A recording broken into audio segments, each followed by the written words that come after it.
Let me see. Let's go to the news and updates. Of course, obviously, the world is full of political news, which can translate into the world of international trade and therefore customs broker license exam in light of the events that are taking place across the ocean. But um, we are uh, here in the world of customs broker license exam, so we're going to focus on this stuff, and we do have some news to discuss. So let me see. So the news, as many of you know, we next Monday is a kickoff of registration. So February 28th, 2022 will be the time when you can start register. One thing I want to make a comment on is while registration is pretty much is straightforward, one thing I would urge you to do is not to wait, simply because we have had server failures before when everyone tried to do something on the last day. I think that was back 2 or 3 years ago, and you don't want to do that, so do that early. In case you decide to withdraw, you can do it within 2 days prior to the day of the examination, and therefore and get your money back that way. I think the customs gives a refund within like a month or two. So that's the deal. Another thing that transpired on since last time we talked about customs materials, the materials that are required for the exam, uh, is the last the part the second part of the CFR, part 141 through 199. So I haven't updated my website with that, but what we are having is we're having well, the government printing office came out with a PDF version of the second part. So what you can do now is you can go to the website and download the PDF file. The next question, of course, you probably ask where that PDF file is, and the PDF file is right here. So let me drop the link down. All right, everyone, save the link because it's a good link to have. That's the material that will be tested on. That is recommended and required for the purposes of the uh, upcoming customs license broker exam. All right, so that's and of course I'll try to post the update on the website um, as soon as I can, but it will probably be later this week. All right, the next item is of course the past exams.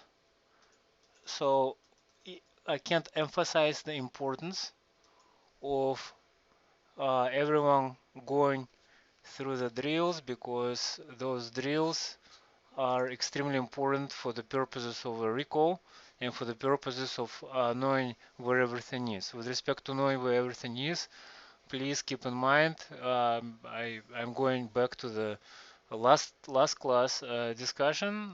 We have to be librarians, folks. We have to be librarians. We have to know how to recall upon moment's notice where various provisions related to various items are to be found, because this is a exam that not so much on customs, I hate to say, but more over on the time management.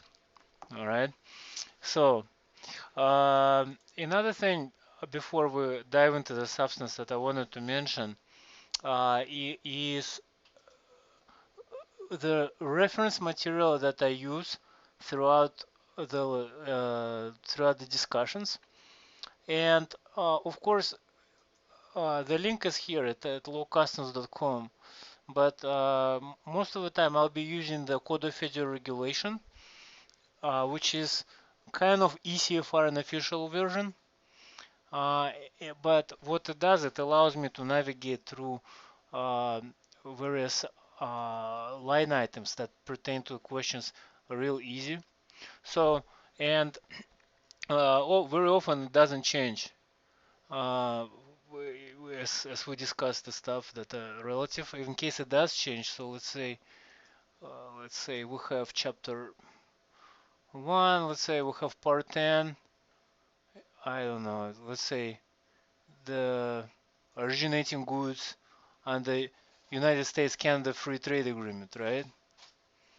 And we have updates, and we can easily see what those updates are. So something to be noticed.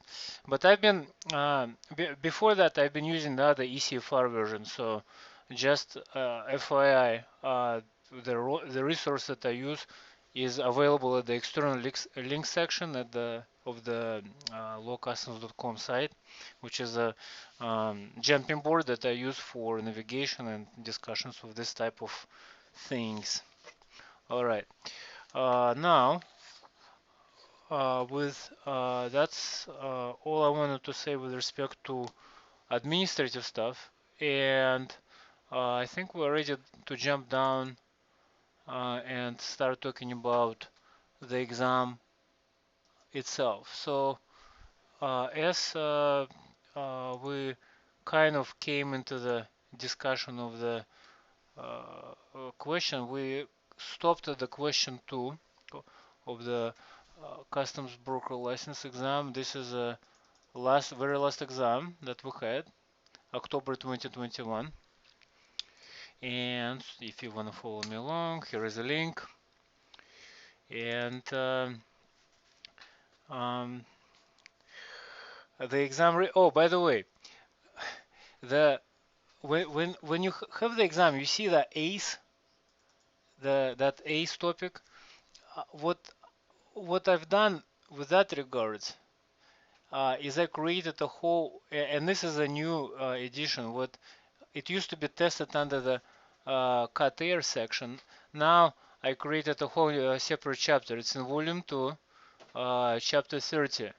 I probably be distributing the outline updates later on, but basically what we have here is we have ACE, which is a supplemental chapter to the various Code of Federal Regulations provisions that are already on the books. We're talking about CFR, we're talking about HTS-US, but it is kind of like a fill-in-the-blank provision. So this is where we're at on the last customs license broker exam. We will see the overlap between CFR and between HTS-US, and that overlap will affect many things, and those guys come from the business rules which relate to ACE. So this is where we're at as far as the CBP MACE is concerned of the lookup.